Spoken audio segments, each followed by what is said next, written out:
Deep inside the granite quarries of Aswan lies a stone giant that never stood up.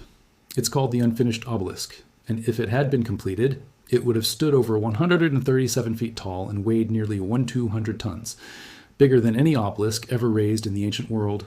Someone started cutting it directly out of the bedrock more than 3,500 years ago, and then, partway through the process, a crack appeared in the stone and the entire project was abandoned where it lay. What that obelisk left behind isn't just an unfinished monument, it's a frozen snapshot of the exact moment ancient workers were cutting one of the hardest stones on Earth, using tools that, on paper, shouldn't have been able to touch it. For decades, that contradiction has fueled one of the most persistent debates in archaeology.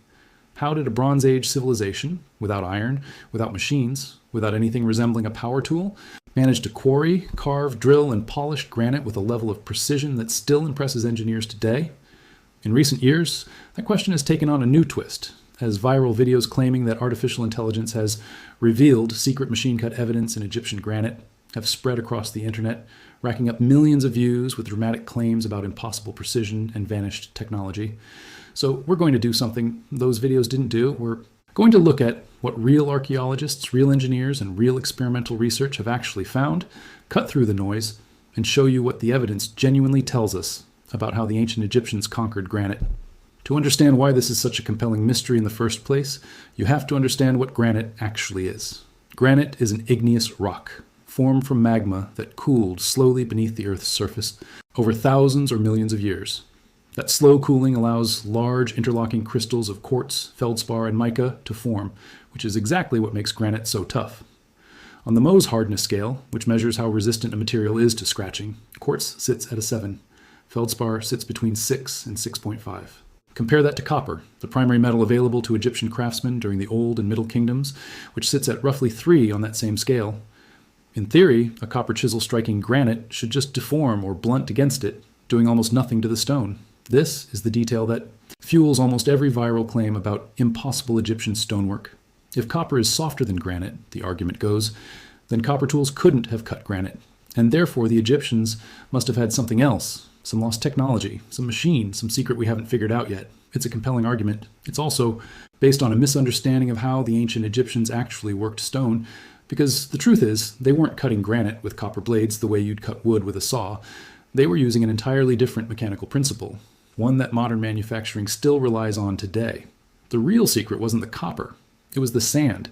Ancient Egyptian quarry workers used quartz sand as an abrasive, the same mineral that makes up much of the granite itself, and one of the hardest naturally occurring substances readily available to them. When you drag a soft copper blade back and forth across a wet layer of quartz sand pressed onto a granite surface, the copper itself does almost none of the cutting. Instead, it acts as a carrier, pressing individual, ultra-hard quartz grains against the stone and dragging them across the surface. Those tiny grains, harder than the feldspar and mica in the granite, do the actual grinding, chipping away microscopic fragments of stone with every pass.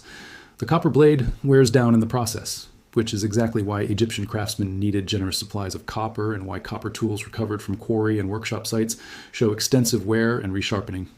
This isn't speculation. It's a well-documented mechanical process called abrasive cutting, and it's the same basic principle behind modern diamond-tipped saw blades, where the metal blade itself isn't what does the cutting. The embedded abrasive particles do the work, and the metal is just the delivery mechanism. The person most responsible for proving this experimentally was a British archaeologist and mechanical engineer named Dennis Stocks, who spent decades recreating ancient Egyptian tools from scratch, using only materials and techniques that would have been available in the Bronze Age, and then testing them directly on granite. In 1999, at the actual Aswan quarries, Stocks built a reproduction copper saw measuring roughly 6 feet long, 6 millimeters thick, and about 6 inches deep, mounted in a wooden frame with weighted stones to apply downward pressure, just as tomb paintings and archaeological evidence suggest the Egyptians did it. He tested the saw with both wet and dry quartz sand, and with both smooth and notched blade edges. The results were definitive. The sand, not the copper, did the cutting. Stocks was able to steadily saw through granite using this method, and his experiments produced cut marks and striations that closely matched the tool marks found on genuine ancient Egyptian granite artifacts. He ran similar experiments with tubular drills, hollow copper tubes rotated by a bow drill mechanism, again using quartz, sand as the actual cutting agent.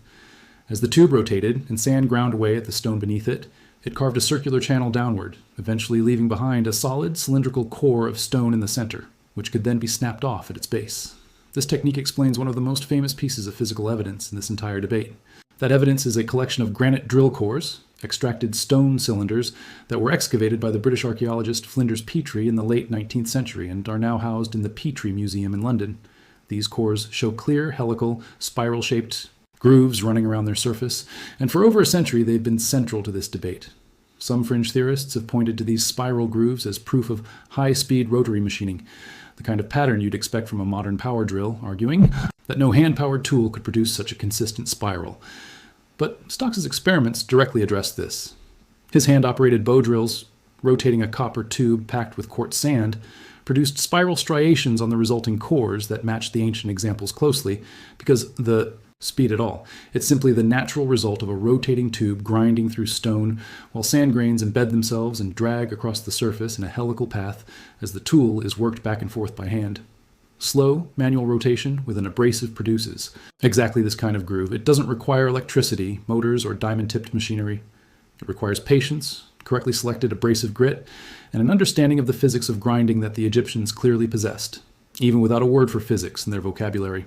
Sawing and drilling, though, were only part of the process, and honestly, not even the part that did most of the heavy lifting. The vast majority of the raw material removed when quarrying granite wasn't cut away with saws or drills at all. It was pounded away with dolerite. Dolerite is another igneous rock, denser and tougher than granite. And crucially, it doesn't need to be sharpened, because it works entirely through blunt force percussion rather than cutting. Egyptian quarry workers use rounded dolerite hammerstones, typically weighing somewhere between 4 and 12 pounds, and simply pounded them directly against the granite surface over and over for hours, days, and weeks.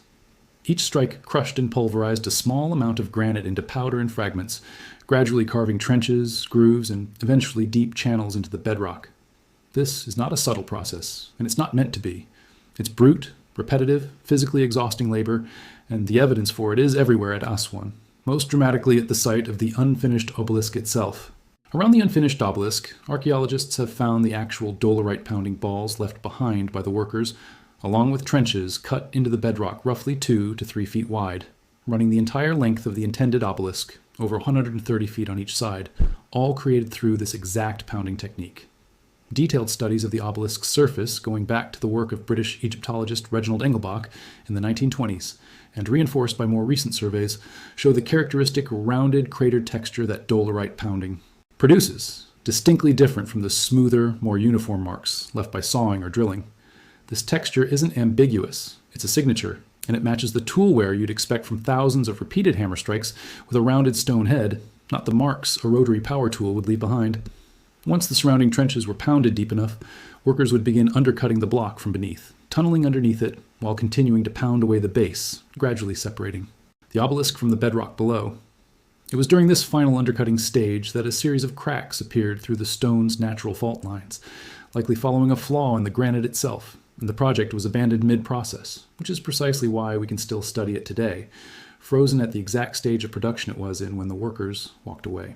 Now, this raises an obvious question. If the process was slow, manual, and labor-intensive, how precise could it possibly be? This is where the real, well-documented achievements of Egyptian engineering come in, and where I want to separate genuine, verified precision from the exaggerated statistics that circulate in viral content. Some of that viral content claims things like less than 5% size variation across thousands of cuts, or spacing consistent, within 3% presented as findings from an AI analysis of quarry marks. These specific figures don't correspond to any published, peer-reviewed archaeological study. No credible research paper documenting this kind of statistical analysis of Aswan tool marks exists in the archaeological literature, and running raw quarry images through a general-purpose AI model doesn't constitute a scientific study, no matter how confidently the numbers are presented. That doesn't mean the actual precision achieved by Egyptian craftsmen wasn't remarkable. It absolutely was. It just wasn't measured the way those videos claim, and understanding the real evidence is far more interesting than the fabricated statistics. Take the base of the Great Pyramid at Giza, built primarily from limestone but incorporating precisely worked granite in its internal chambers. Surveys conducted by the Egypt Exploration Society, including detailed work by engineer Glenn Dash in the 2010s, found that the pyramid's base is level to within about half an inch across its entire 755-foot length, and its four sides are nearly perfectly aligned to true north, off by mere fractions of a degree. Inside the pyramid, the king's chamber is built from massive granite blocks, some weighing as much as 80 tons, fitted together with joints so tight that, in places, you genuinely cannot slide a piece of paper between them. This precision wasn't achieved through some undiscovered machine. It was achieved through meticulous surveying, using simple but effective tools, plumb bobs, set squares, and sighting instruments, combined with an extraordinarily rigorous system of quality control, and an almost unimaginable amount of skilled labor checking and rechecking work at every stage. Egyptian craftsmen used copper tri-square, and straight edges to test flatness, and red ochre paste to mark high spots on a surface that still needed grinding down. The same basic technique a stonemason might use today with a marking compound, just executed with astonishing patience over years of dedicated, specialized work. That specialization matters enormously to this story, and it's something the lost technology narrative consistently ignores. We tend to imagine Egyptian pyramid and monument construction as an undifferentiated mass of slaves being whipped into hauling stone, but archaeological evidence, particularly from the workers' village discovered near Giza by Mark Lanner and Zahi Hawass starting in the 1990s, paints a very different picture. These were paid laborers, organized into structured work gangs with names like Friends of Khufu, fed a diet that included substantial amounts of meat, and housed in a purpose-built settlement with bakeries, breweries, and even a small hospital showing evidence of medical care for workplace injuries, including healed fractures that had clearly been set and treated. Among these workers were specialists, dedicated stoneworkers who spent their entire careers, sometimes generations of family careers, doing nothing but quarrying, cutting, and finishing stone. A modern stonemason apprentices for years to develop the muscle memory and technical judgment needed to work stone accurately by hand. Egyptian craftsmen had that same kind of deep, inherited expertise, refined and passed down over centuries of continuous practice on some of the largest construction projects in human history. Precision, in this context, isn't a mystery that requires an exotic explanation. It's the expected outcome of extreme specialization, rigorous methodology, and enormous amounts of skilled human time. This brings us back to the actual role of modern technology, and yes, computational analysis in this field, because real researchers absolutely have used advanced tools to study these questions, just not in the way viral content suggests. Archaeologists studying ancient Egyptian stonework today routinely use high-resolution 3D laser scanning and photogrammetry to capture the exact geometry of quarry marks, tool striations, and monument surfaces down to fractions of a millimeter. This data allows researchers to build digital models of tool marks and directly compare their shape, curvature, and spacing against marks produced experimentally by reconstructed ancient tools, essentially doing exactly what those viral claims say was done, but through actual peer-reviewed methodology rather than a chatbot glancing at a photo. Microscopic and petrographic analysis, examining thin slices of stone and metal residue under magnification, has confirmed the presence of quartz sand grains embedded in ancient tool marks, directly supporting the abrasive cutting model. Metallurgical analysis of surviving copper and bronze tools has revealed their exact composition, showing that Egyptian smiths gradually improved their alloys over time, moving from pure copper to arsenical copper and eventually tin bronze, each step producing a slightly harder, more durable tool, which correlates with an observable increase in the sophistication and scale of stone monuments over the same centuries. None of this required inventing a lost civilization or a hidden machine. It required careful, incremental scientific investigation, exactly the kind of work that doesn't generate dramatic thumbnails but does generate reliable knowledge. It's also worth directly addressing why the impossible location claims that circulate online don't hold up under scrutiny. Some viral videos claim that certain tool marks appear in positions where a human worker supposedly couldn't have physically positioned themselves to swing a hammer, implying some kind of machine access. But dolerite pounding doesn't require a full swinging motion the way a sledgehammer does. Experimental archaeologists working with reconstructed dolerite tools have demonstrated that effective pounding can be done with short, controlled, repeated strikes using significantly less clearance than a full overhead swing, including in tight corners and confined spaces, using techniques closer to controlled chipping than the dramatic hammer-swinging motion people imagine. Egyptian quarry workers also had millennia of accumulated body of technique passed through direct apprenticeship and access to smaller-scale pounders and chisels specifically suited to detail work and tight spaces, distinct from the larger tools used for rough bulk removal. The evidence for a range of tool sizes matched to different tasks is well documented in the archaeological record, found at quarry and workshop sites across Egypt. There's another piece of this puzzle that rarely gets the attention it deserves, and that's how the Egyptians actually moved and split these massive stones once they were partially separated from the bedrock. For splitting large blocks along a controlled line, Egyptian quarry workers used a technique involving wooden wedges. Workers would first pound a row of rectangular or U-shaped holes into the granite along the intended split line, using copper chisels and dolerite.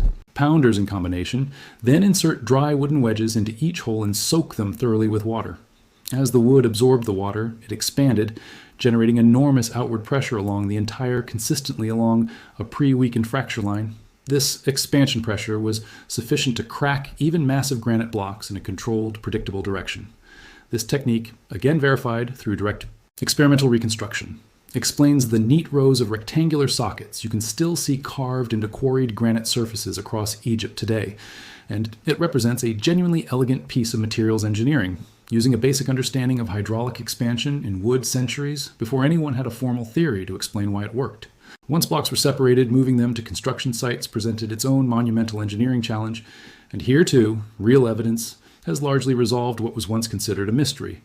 A famous ancient Egyptian tomb painting from Deir el-Bersha, dating to around 1900 BCE, depicts workers hauling a massive stone statue on a wooden sled with a single individual standing at the front of the sled, pouring liquid onto the sand just ahead of it. For years, this detail's purpose wasn't fully understood.